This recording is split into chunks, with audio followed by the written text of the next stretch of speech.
Okay. Good afternoon. Good afternoon. I want to welcome you here this afternoon to the dissertation defense of Mrs. Dionne Sutton Roberts. We're going to let her tell something about herself as she begins, and then we will have her begin. Her committee is Dr. Pamela Hammond, Dr. Dorothy Burns, and the graduate college representative is Dr. Donald Whitney. So we're going to let her start. Good afternoon. Good afternoon. Again, my name is Dionne Sutton, and I started as practicing as a family nurse practitioner. Practicing as a family nurse practitioner, I frequently saw hypertensive patients come in with uncontrolled blood pressure. And that sparked my interest into hypertensive research. The title of my dissertation is Effectiveness of the Nurse-Client Interaction on Adherence to a Hypertensive Regimen.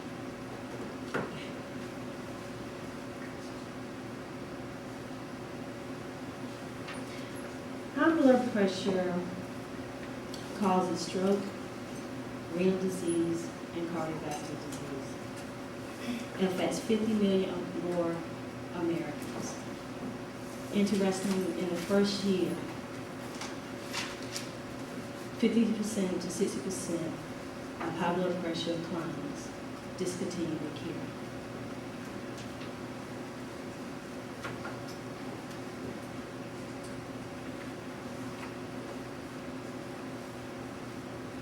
Lifestyle modifications such as weight loss, exercise, and sodium reduction can reduce your blood pressure and prevent high blood pressure.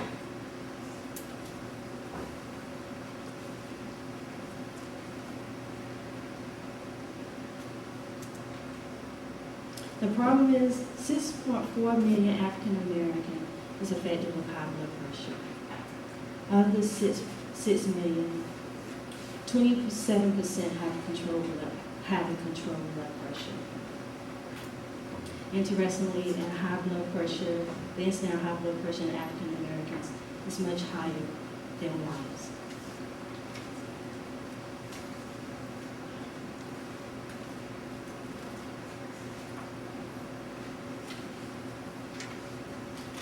The significance is well documented in the literature that the barriers and factors that influence high blood pressure in African Americans, such as socioeconomic status, depression, and social support.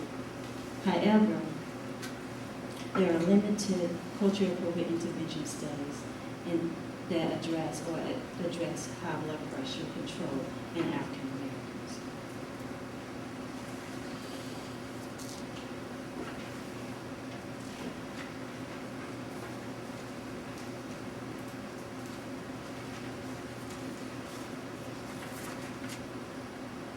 The purposes for this study is to examine the effectiveness of an educational intervention with telephone support on adherence to hypertensive regimen. Also, to identify the perception of the participants and their family members' perception of how identify the perception of the hypertensive African Americans and their family members on living with hypertension and a recommended lifestyle modification during the intervention.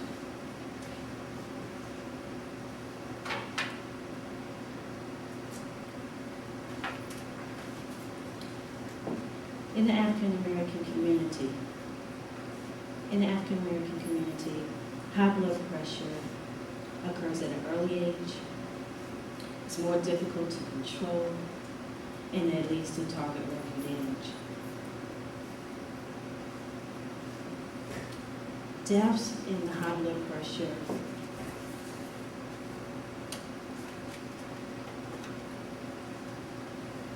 Death from high blood pressure are 3 times higher among African Americans than whites.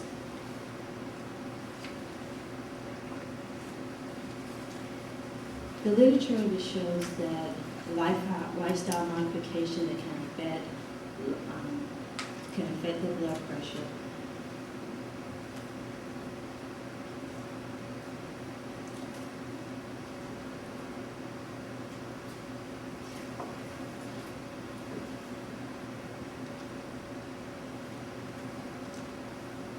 I want to address the different clinical trials that examine the lifestyle modifications that lower high blood pressure. I'm going to start with the DASH study. The DASH study stands for the Dietary Approaches to Stop Hypertension. And the DASH eating plan looks at increasing fruits and vegetables and lowering the low-fat dairy products and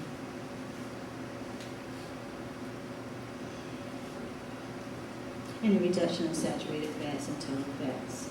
The saturated fats and the total fats. Appel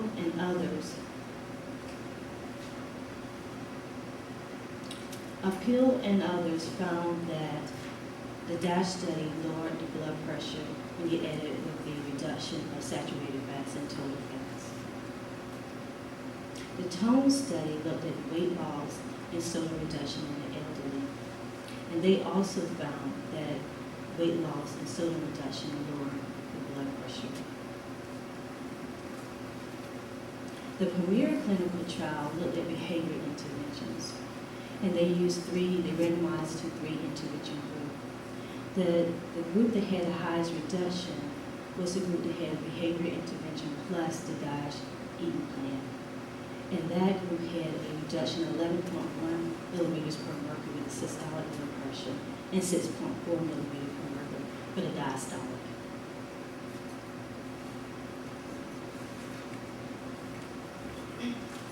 In the community, the DASH General study, a nutritionist taught the DASH eating plan to a low-income, taught the DASH eating plan to 82 low-income African-American adults with poorly controlled blood pressure. And she found that if the group or the individuals who did miss no more than 2 sessions out of the 8 had a significantly lower blood pressure.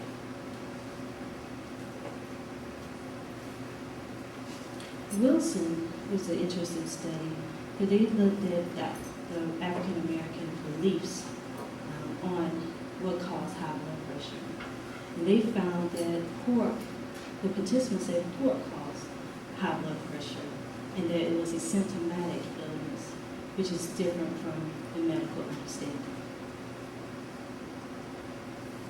Robert and Risen also examined the views of, they interviewed women, and they found that the beliefs of those women were that high blood was caused by the diet and is treated with medication.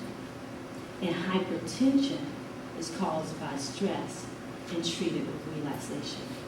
So I thought that was a very interesting point or beliefs. Strogas and James examined African Americans and Caucasian, and they found that low support was associated with increased hypertension.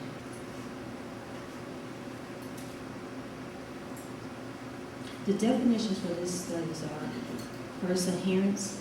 And adherence is defined as the active and collaborative agreement between the participant and the nurse in planning and implementing a hypertensive regimen.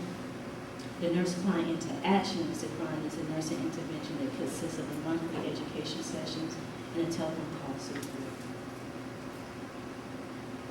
The hypertensive regimen for this study is a non-pharmacologic component of the treatment for hypertension. Family is defined as 2 or more persons who are joined together by bonds of sharing emotional closeness and who identify themselves as being part of the family.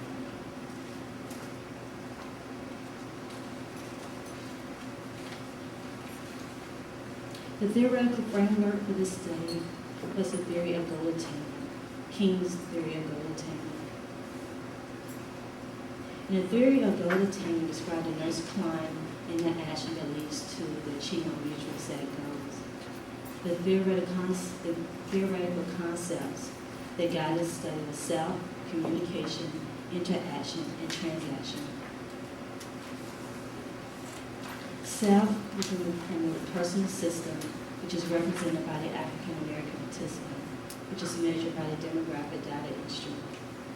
In the interpersonal system, communication and interaction is represented by the educational sessions and the telephone support call, which is measured by the intervention group, the pre-test and the post-test, and the comparison group of the user care. The nurse-client interaction leads to transaction, which is represented by adherence, and is measured by blood pressure and weight, which is recorded on a hypertension data instrument. The responses of the open-ended questionnaire and the telephone interview guide also represents adherence. The first research question for my study is, what are the effects of the diet and exercise educational intervention and telephone call on adherence to hypertensive regimen for African Americans? To our hypothesis for this question, as a result of the educational intervention and weekly telephone support, the intervention will demonstrate a greater decrease in systolic and diastolic blood pressures than the comparison group.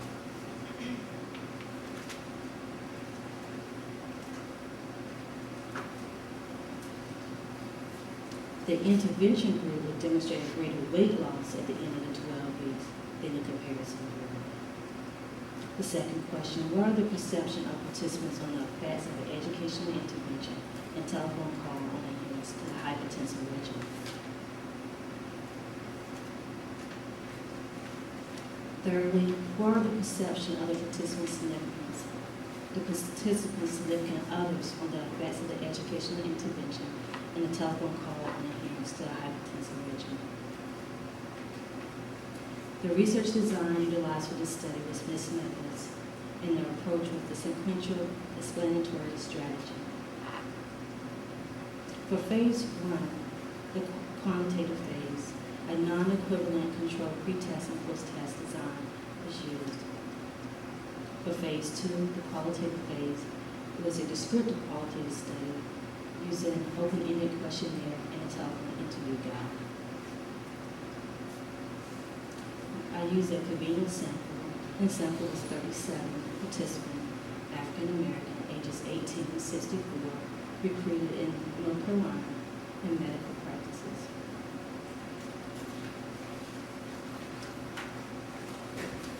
It was interesting for me recruiting African Americans into the study. Recruitment lasted for 6 months. Going to the different medical practices, in there, they have only 1 or 2 participants or none that particular day going each week. So it was very challenging. Initially, I recruited 55 participants to the study, and I ended up with 37. Initially, it was 34 participants in the intervention group and 21 in the comparison group. The inclusion criteria is African American, otherwise African Americans 18 to 64 years old, currently taking antihypertensives or had a systolic blood pressure greater than 140 and a diastolic blood pressure of 90. And all the participants were on antihypertensive medications. The exclusion criteria was the history of renal disease, stroke, diabetes mellitus, and cardiac problems.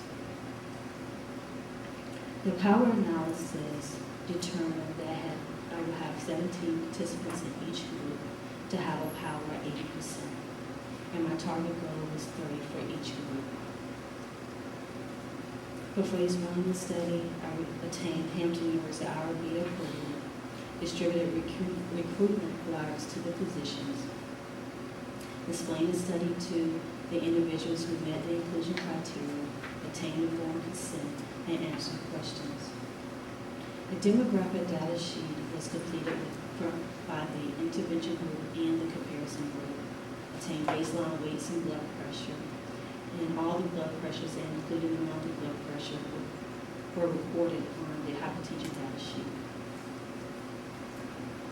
Monthly, the intervention group submitted a 24-hour recall of the diet and a 7-day recall of physical activity. The comparison group had a usual care follow-up at 12 weeks. Phase 2, the intervention group completed an open-ended questionnaire, and a significant family completed a telephone interview. Both groups received monetary incentive, and the family also received monetary incentives. Here are the items or the areas that we measure for the demographic data instrument. Again, the hypertension data instrument was where I recorded the blood pressure, the height, pulse, and it was an antihypertensive. For phase 2, the open-ended questionnaire had 11 questions.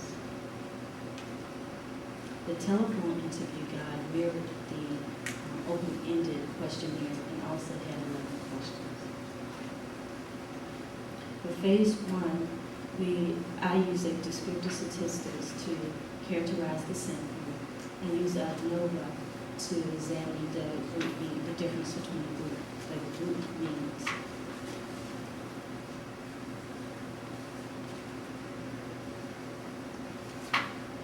For phase 2, a content analysis was performed in a turbo. The sample characteristic had 37 participants, predominantly women with an average age of 46, and the sample was educated. This is question 1, the hypothesis. There was no significant difference in the blood pressure between the intervention group and the comparison group. For hypothesis B, there was no significant difference in the weight loss between the intervention group and the comparison group. For research question 2, all of the participants responded to the open-ended questionnaire. The overarching theme, the participant made personal small steps in the change in their eating habits. They were very excited when they came in that they increased their fruits and their vegetables, eliminated or decreased the fried foods. And they found out having eaten breakfast or started to eat breakfast did not cause them not to eat more food at the end of the day. So they enjoyed eating the small, starting with breakfast and having smaller frequent meals. Also, the participant described the telephone calls as support. They stated it helped them to have control of their blood pressure, having to a reminder for to continue with the lifestyle modifications, and a reminder to take their blood pressure medication. Only 9 family members responded to the telephone interview. They also concurred with the participant that their eating habits changed. They had more fruits and vegetables and decreased their fried foods. For the exercise, the family members did not exert the participants to exercise routinely. Completing the 7-day recall of the activity, the participants did not state that they had a significant change or had changes in their exercise from month to month. However, when they completed the open-ended questionnaire, they stated they made changes. So with the family member, they did not see them. They started the exercise, but didn't see continue or routinely exercise, but they didn't routinely exercise. The findings, the changes in the eating habits supported King's proposition that if a nursing client made transaction, goals were obtained.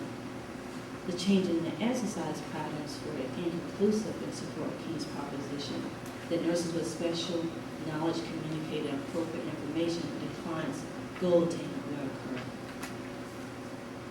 The limitations of the study were Sample size was small with 37, and the duration of the study was 12 weeks.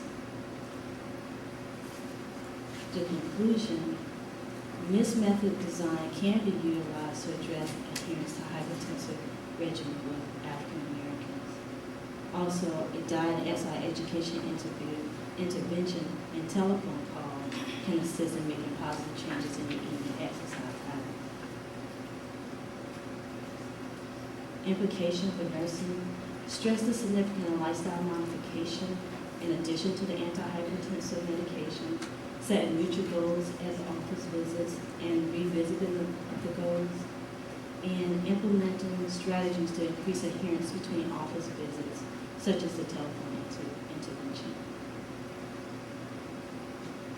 Further research and development of the culturally appropriate interventions to address adherence to hypertensive regimen, conducting a longitudinal study of children with hypertensive African American parents, and also conduct a study utilizing exercise protocols of African Americans who are diagnosed with hypertension. I want to thank Dr. Davis, the chair, for her support and standing research and guidance, Dr. Pamela Hammond and Dr. Burns, our committee, also for their support and guidance, and Dr. Baker for his help with my statistical techniques at the beginning of my study, the PhD faculty and staff here in the nursing for their assistance and support, and my classmate, Christopher and Dr. Trina Jones, and my family when I got to this point without you. Any questions?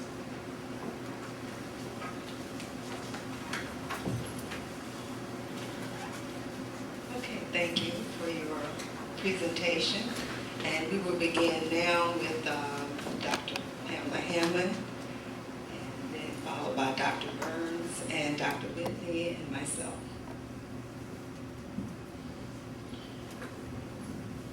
Ms. Roberts, on one of your last slides, I believe it was 59, you gave us implications for nursing practice. Are there any implications from your study for nursing research or nursing education? I mean, I know you're a nurse practitioner, but did you have any implications for research or education?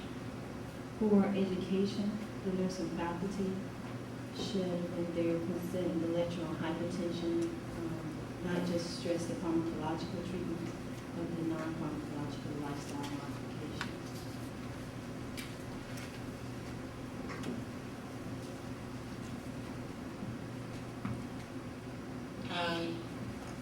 I also want to know, what are your plans to do with this study? What are your goals? Where do you go from here? I think that I need to go back into the community and see the views of the community of what they consider culturally appropriate interventions. I believe doing a quality study to help design, have the community to participate in the design of the intervention. Thank you. Ms. Roberts, why did you select King as a model to guide your study?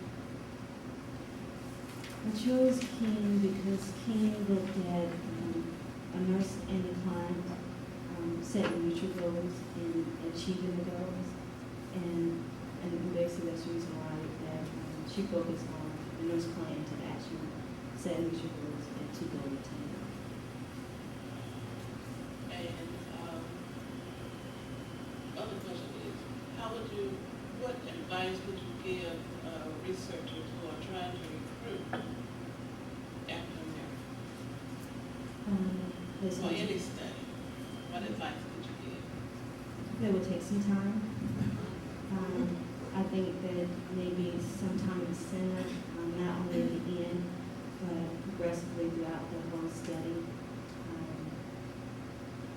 Just basically, it's going to take some time, and I think incentive in between beginning and the end of the study would help with adherence or retention. And the people that did stay in the study, sometimes there's a perception that African Dorothy would not participate in the study or stay in the study? But you did not find that to be true, did you? I think in the medical practices, they wanted to participate. So that was the views in the medical practice. They were very willing to participate.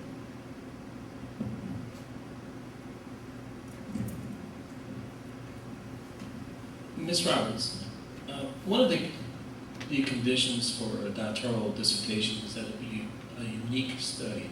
What is unique about your study? It's something that somebody else has not done before.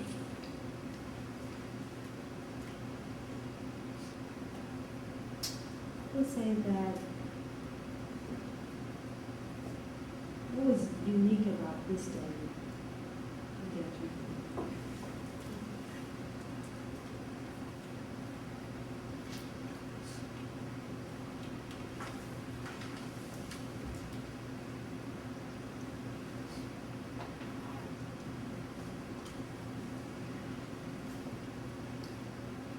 By the way, I don't know if I can say that it was really unique. Yes, you can. I can't. You need to. I need to. The uniqueness was adding the telephone support call. Bosworth used the intervention, but they did not use it as two behavior intervention. They just used the telephone as a single. So combining two behavior interventions. Most of the time with sodium, as I said, with clinical trials, with sodium weight loss, I utilize education and a telephone intervention. Okay. Now I have a dumb question. I'm known for that. On your first slide, you said lifestyle modifications consist of various things, and one was moderate alcohol consumption. Can you explain what you meant by that? Is that teaching people to drink, or to drink moderately, or to cut back, to become moderate? I'm just making sure I understand what it is you're saying with that statement. Well, with moderate alcohol consumption, it's basically, yes, you should cut down on your alcohol usage of alcohol. Basically just decrease. So if somebody was you couldn't get into if it was an alcoholic, but instead of having wine, maybe I don't have the amount in front of me, instead of having a whole glass of wine every night, they would utilize just or use a half a glass. That's fine. You can fill it twice. Sorry about that. I'll just suggest that perhaps that what you were saying then is reduction in alcohol consumption as opposed to moderate, because you haven't specified that. Another question I had, again from your slides as you're going through, on number 6 slide, number 6, significance of the problem, you said there are limited culturally appropriate intervention studies.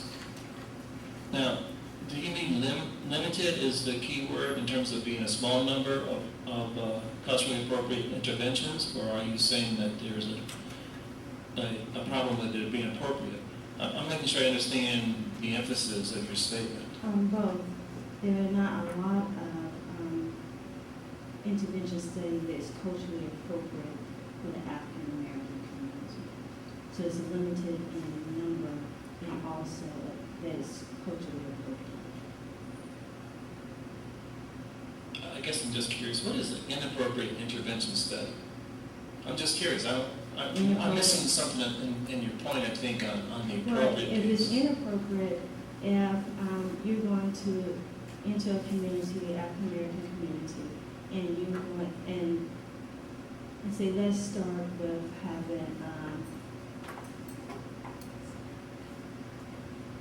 I'm going to say salmon. If you want to encourage them to eat salmon and have it grilled, and that was your study, just you're going to utilize grilled salmon. First of all, in the community, the African American community, they're not used to having grilled salmon in all the, I'm just saying this particular. So to have it appropriate, maybe if it was culturally appropriate, we would have utilized whiting or flounder and start off with trying to have those, that particular fish grilled instead of salmon. Okay, I mean, I accept that. I have one last question that I came up with while you were making your presentation. On the background, you referred to deaths from high blood pressure are 3 times higher among African Americans than whites. This is something you got from Wilson.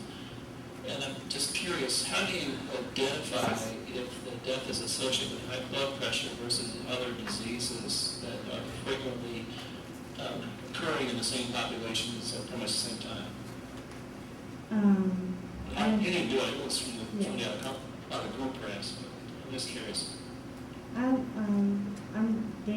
wasn't like the target of the article. It was just looking at the deaths from high blood pressure between African Americans and Caucasian. Can you repeat your question?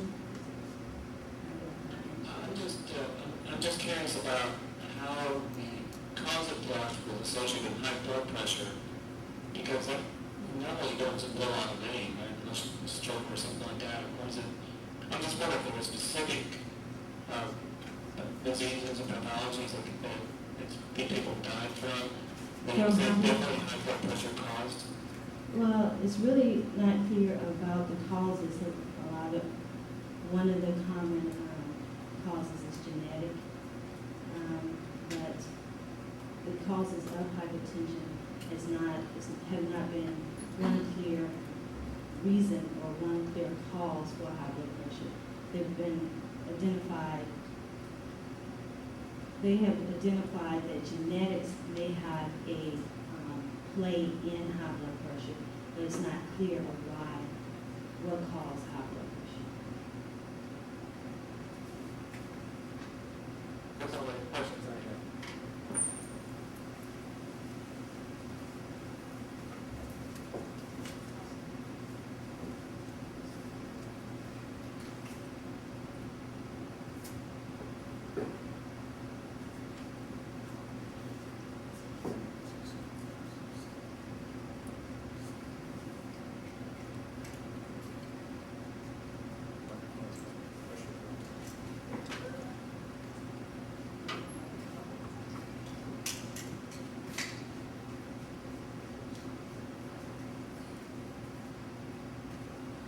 Testing. Dr. Hammond had a follow-up, I think. On your slide 2, listening to Dr. Whitney's question, you stated that high blood pressure is a chronic problem that can cause stroke, cardiovascular, and renal diseases. So I was just trying to clarify your answer that you gave him regarding causes of death from hypertension. Hypertension can cause some other problems that people do die from. Is that correct? Correct. Hypertension can cause stroke and cardiac problems. I was thinking that his question was as what was the cause of hypertension. That wasn't. So you. But he was wondering, how do you determine when people die if it was related to blood pressure? Well, it's hard to say with all the different comorbidities that occur with African Americans. So I don't know with the Wilson study if they just looked at high blood pressure, but it could be difficult with the different comorbidities that African Americans have. Again, let me just get it straight in my head now, because when you answered him, it confused me. You are saying that when the individuals in that study died, or when they looked at records or something, they did determine that these individuals had hypertension prior to death. Okay. Yes. Okay, so that they related that death to. High blood pressure. Okay, all right. The other thing I just wanted to follow up on was that salmon example you gave. You know, that was kind of broad. It was very broad. Okay, Yes. for a whole community not to Well, use grilled salmon. I guess I would say just I am sorry.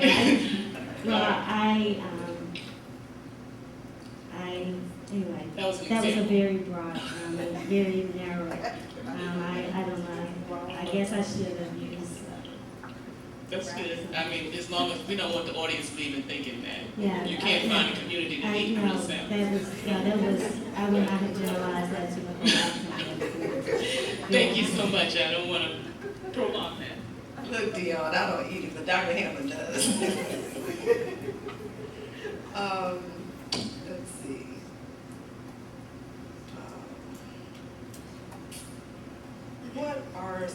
When you talk about comorbidities and you talk about hypertension, do you have any idea of when the documentation is in the physician's offices, the medical practice offices, which come first? How would you determine if you wanted to look at which came first?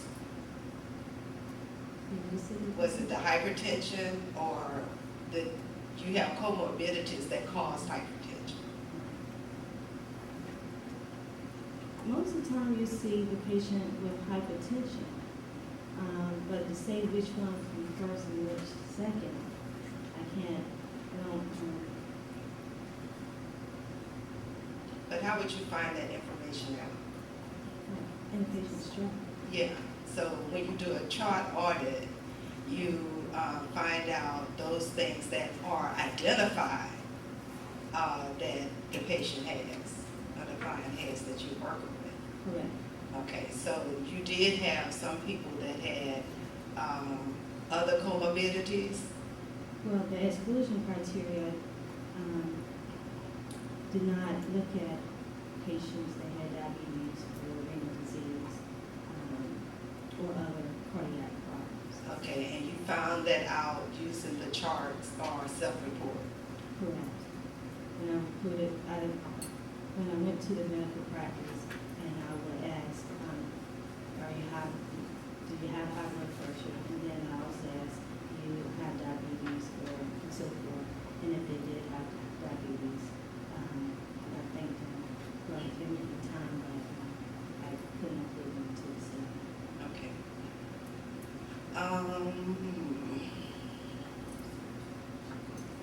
What recommendations did you find in the literature for pre-treatment, preclinical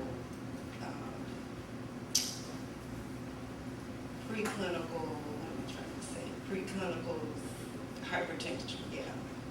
The work that would carry the diagnosis of preclinical hypertension. Pre-hypertension. Uh-huh. For pre-hypertension is the lifestyle modifications that I mentioned, exercise, soda reduction, and also the joint commissions for hypertension, they recommend the DASH eating.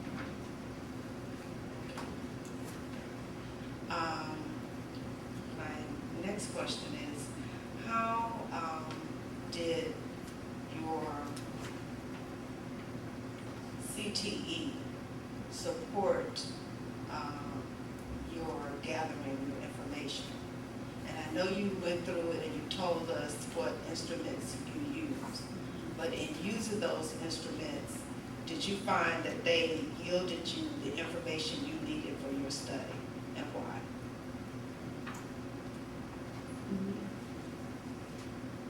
Yes, they yielded the information. Demographic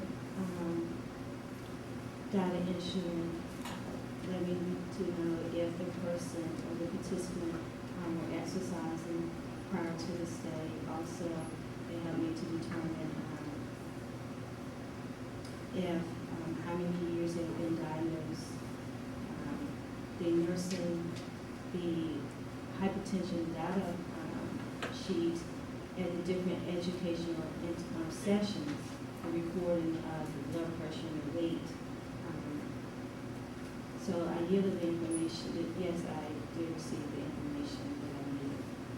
Okay, and so did the King's goal attainment theory work well for you in doing that?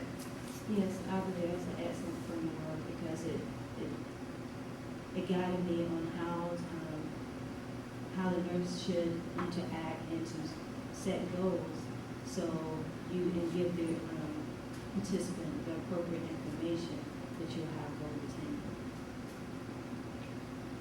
If you interact and communicate, then you qualitative part where you ask the family members, do you think that was a good way to do that? How did that enhance your study? Well, it enhances study because you're getting the viewpoints of the family, and with the family, it's not just the participant is taking care of the high blood pressure. The family members also assisted in the selection of the food, preparation of the food.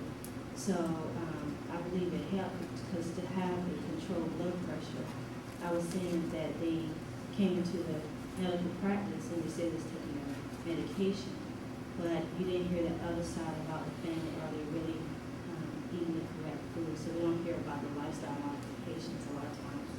So I think it's best to get participants in the family views and not just not the quantitative approach.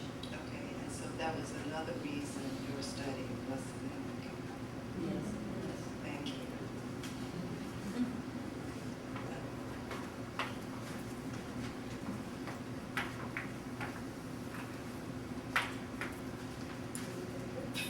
I'm looking for the dean, I'm so sorry. Present. Ms. Roberts, let me first congratulate you on the wonderful presentation you made this evening. I am intrigued about the study itself and the multiple methods that you use. It is obvious that you paid and nurtured this study quite a bit.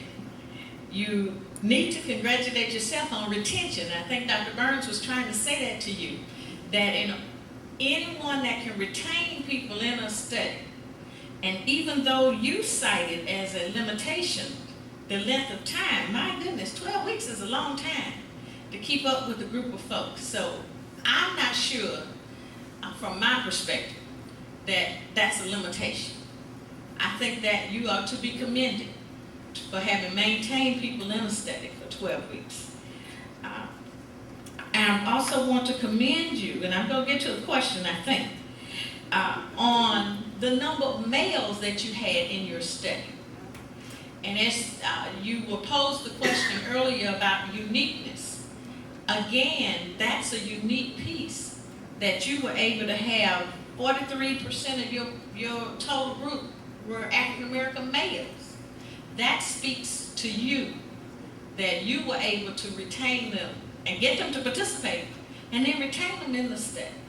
And so again, that was a uniqueness. And then of course, Dr. Davis brought out the fact about the family. And so I know that you are you've been living and breathing this for a while, and it's really hard to see the uniqueness. But having that family piece does make your study unique. So when the dean of the graduate college asks you that again, you'll rattle off all those things to him. My question had to do with collecting of your data at your data points. Did you actually measure your blood pressures on every participant, or did you gather the data from their medical records? I collected myself at each point. Okay. And so for the inter-rate, there was no worry about inter-rate reliability because you collected your own data. Correct. Wonderful, wonderful. Again, I look forward to seeing this in print. The 12-week intervention study with the family piece is wonderful, and there are some uniquenesses there, and so we look forward to seeing it in print.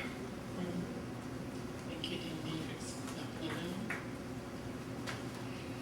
Thank you, Ms. Roberts, for that very informative and interesting study. I know how hard you've been working on this and how long you've been working on this. So we appreciate your efforts and your sharing of results with us. I do have 3 quick things that I wanted to ask about. Now, your participants were persons who had not begun to show any evidence of comorbidities. Is that correct? Okay. Now, how did you go about selecting who was a part of the intervention group or who was a part of the comparison group? We randomized sites, and with the randomization of the sites, with the randomization of the sites, I decided ahead of time the first draw would be the experimental group, 7 drugs, and control group, in it was 4 sites. And so I put the sites in there in the bag that we had and just pulled. And that determined and so it's really just a random assignment of the participants. And the third,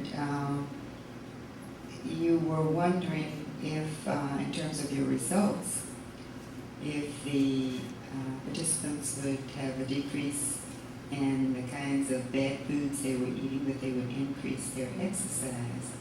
And you found, according to my understanding, you found that the groups were kind of doing the same thing. They each group decreased the number of fried foods and they ate more vegetables and all that, but neither group increased their exercise. Do you have any idea why they didn't really? I know the participants said they had some changes, but the family members didn't see them. Now maybe they were exercising before the family members got up. That's possible too. But do you have any idea, you know, was this a group of folk between the two groups that already exercised, you know, they were walking and going to the gym and swimming, so they really didn't have to make many changes anyway?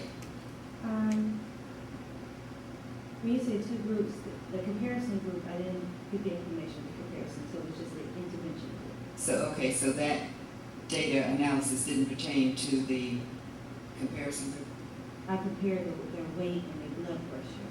Okay, but So the the exercise and size- diet? I didn't get the information on their exercise for the comparison. Oh, okay, okay. Other than the demographic data at the beginning of the study. Okay. Okay, that clarifies it then. Thank you. I believe part of your answer needed to have included that was the qualitative part of the study. Okay. Yes, that included only the spouse and the intervention group. Hi, Ms. Roberts. Nice study. Congratulations. I wanted to ask you a question on slide 21 for your inclusion criteria. You said your participants were currently taking antihypertensive drugs or they had a blood pressure of 140/90 or greater. Do you know how many participants were only on the antihypertensives and how many had the blood pressure 140/90? All the participants were on antihypertensive. Okay, well that answers my second question, so I wanted to know how long did these people have a blood pressure of 140/90 and weren't being treated? When the recommendation now is what, less than 120/80? Okay. I don't know why they keep going down, because it wasn't playing high enough. Less I than mean, my okay. medication's not taking me down a little low.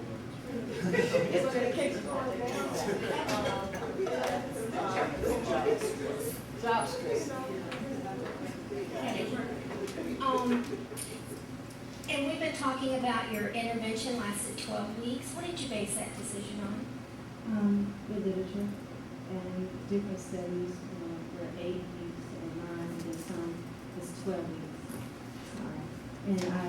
And also the usual care for follow-up with blood pressure is usually 3, 6, and a year. And so the 3 months will give the usual care for the follow-up for comparison. Thank you. Other questions? I think it's really interesting. I think I do this, huh? I'm curious about, did you have any self-reports of the participants using complementary meds for the treatment of the blood pressure or alternative meds? We talked about it. They said I should, before I come in here, I should have taken some vinegar to get my blood pressure down. But to say they actually doing it on a regular basis, I don't know. But they will mention that. And the other one is that in lieu of issues requirements for African Americans, was there another rationale for the 140/90 as opposed to 130/80? No, other than that, the JNC 7 said blood hypertension is 140/90, so that's the Right. reason why I use Right. But issue looks at for African Americans, it puts it lower. So I was just curious. You chose to go with JC 7. Okay. And there was a reference for JC 7 and issue, which did not contradict, you know, her use in 140. But I did see what you were talking about. I'm sorry, I have one more thing. It's okay. I forgot to ask you this. You said your participants eliminated salt from their diet. Did I see a slide about that? Yes, if, from month to month with the visit, they said I didn't have any salt. And, That's added salt at the table or in cooking. added salt, at the table. And so So to say that it fully, eliminated, I guess I should have said reduction of salt. to like a 2,500 milligram diet, because, you know, salt's in highly processed foods and things like that. Did they make a distinction? Well, we basically talk about the added salt, or when you're a sprinkler or not, and basically we were a sprinkler, so, So it's no added salt, No added it's salt. eliminated. Okay, So- thanks. Ms. Roberts, did you have any funding for your study? I noticed you were able to give incentives for both the participants and the family. no. Was that a family-sponsored event? So they need to be listed as the funders of your study. I just have one last comment. Oh, you answered that? I thought, I'm sorry, She said yes. no external. No, funding, no. Other than family. I just think this is an interesting study. I really do. And I'm going to follow on what Dr. Hendricks said about the fact that you were able to recruit 40% males, African American males. It's commendable. And I'm hoping, yeah, you just seem a little timid about saying that, but I think it's fantastic, really. Yeah.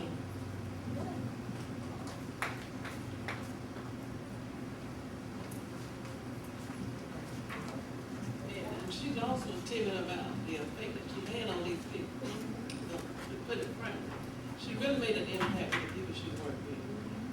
She made an impact with the individuals she worked with. She won't take credit for it though, but I'm giving it to her. Okay. She really did impact, even though the people before the intervention group did not exercise much. Before she talked with them, after she did the education and met with them, they did. Maybe they didn't do it every day, they didn't have a routine, but it was started. Because some of the people said, well, I mow my yard, I walk the dog more. So I want her to take credit for the impact that each individual, African American, men and women, individually, and call them so that, you know, that tells doctors something. Don't give up on folks. Other questions?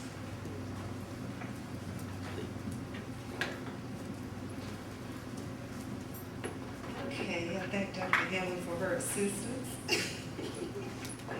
And we're going to, if there are no other questions, no burning pressing questions, we're going to leave and we'll return eventually.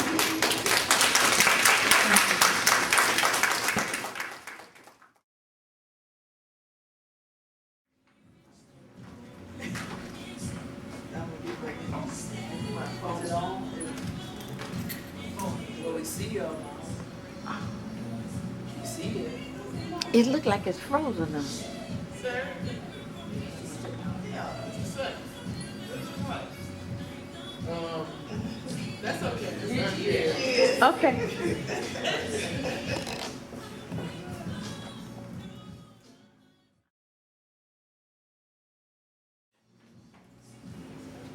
It's over. See what I did? I'm trying to put